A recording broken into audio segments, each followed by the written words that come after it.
Noong unang panahon, isang kahangahangang kwento ang lumabas sa mga pahina ng aklat ng Genesis. Ito ay ang kwento ng Tore ng Babel.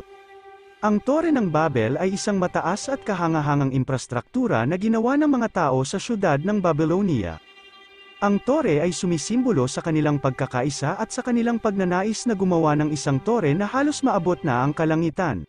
Ngunit ang kanilang pagmamataas ay humantong sa intervention ng Diyos, at nagpa siya ang Diyos na ikalat sila sa buong mundo at binigyan sila ng iba't ibang uri ng wika upang sila ay mahirapan sa pakikipagkomunikasyon. Sa magdamag, naging hamon ng komunikasyon nang biglang magsalita ang mga tao ng iba't ibang wika, na nagresulta sa kaguluhan at tuluyang pag-abandona sa proyekto ng Tore ng Babel. Ang kwento ng Tower of Babel ay binibigyang kahulugan, bilang isang paliwanag kung bakit magkakaiba-iba ang lengguwahe ng mga tao at kung paano ikinalat ng Diyos ang mga tao sa mundo. Kung ikaw ay interesado sa ganitong mga topic, please subscribe.